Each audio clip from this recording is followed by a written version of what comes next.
आज हम उस समय की बात करने वाले हैं जब माता सीता वनवास को प्रस्थान करने ही वाली थी। ऐसे में क्या आप जानते हैं माता सीता को वन भेजने का निर्णय श्रीराम का नहीं बल्कि स्वयं माता सीता का था। क्या आप जानते हैं कि केवल एक रात में ही यह निर्णय ले लिया गया था तथा उसी रात में माता सीता वन को चली गई थी। क्या आप जानते हैं माता सीता के लिए भगवान श्रीराम अपना राजपद छोड़ने को भी तैयार थे। सीता वनवास से जुड़ी ऐसी एक नहीं बल्कि कई घटनाएं हैं। साथ ही आज हम आपको ये भी बताएंगे कि माता सीता को वन में जाने से किसी ने क्यों नहीं रोका था। आइए माता सीता वन गमन के समय क्या कुछ घटनाक्रम हुआ था, उसके बारे में विस्तार से जान लेते हैं। जब से भगवान श्रीराम को अयोध्या नगरी की प्रजा का माता सीता के प्रति कठोर विचारों का पता चला तब से उनका मन अशांत रहने लगा था। इसे देखकर माता सीता ने अपने गुप्तचरों के द्वारा संपूर्ण बात का पता लगाया। प्रजा में अपने प्रति ऐसी भावना को देखकर माता का मन विचलित तो हो गया था, लेकिन लोकमत के अनुसार उन्होंने स्वयं ही वन में जाने का निर्णय लिया। इसके बाद उन्होंने श्रीराम को अपना यह निर्णय बता दिया। जब श्रीराम ने माता सीता के द्वारा वन में जाने की बात सुनी तो वे विचलित हो उठे तथा स्वयं उनके साथ वन में जाकर रहने की इच्छा प्रकट की। उन्होंने सीता के लिए राज सिंहासन का पद छोड़ने तक का कह दिया, लेकिन सीता ने राजा का पद ग्रहण करते हुए उन्हें अपने वचनों की याद दिलाई।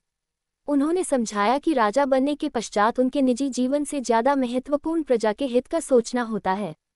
इसलिए ऐसे समय में एक राजा को अपना निजी जीवन इसके बीच में नहीं लाना चाहिए तथा जो प्रजा को सही लगता है वैसा ही होना चाहिए।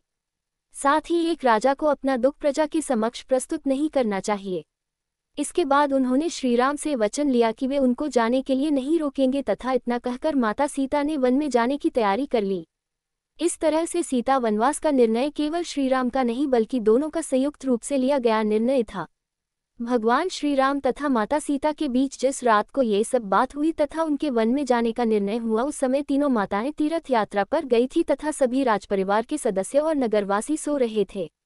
केवल श्रीराम के छोटे भाई लक्ष्मण को ये बात पता थी, जिन्हें माता सीता को वन में छोड़कर आने का आदेश मिला था।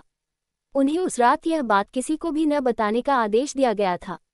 माता सीता ने अपना वनवासी का रूप धरा तथा रथ में बैठकर लक्ष्मण के साथ वन के लिए निकल गई। जब वे वन में पहुंचे तब माता सीता ने एक निश्चित सीमा के बाद रथ रोकने का आदेश दिया तथा वहां से लक्ष्मण को वापस लौट जाने को कहा। इस पर लक्ष्मण विलाप करने लगे तथा वापस जाने से मना कर दिया। उन्होंने माता सीता के साथ रहने तथा जीवन भर एक पुत्र की भांति उनकी सेवा करने का निर्णय लिया।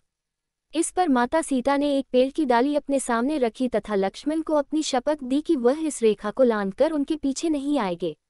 इसके पश्चात माता सीता वहां से आगे चली गई तथा लक्ष्मण विवश होकर वापस लौट गए।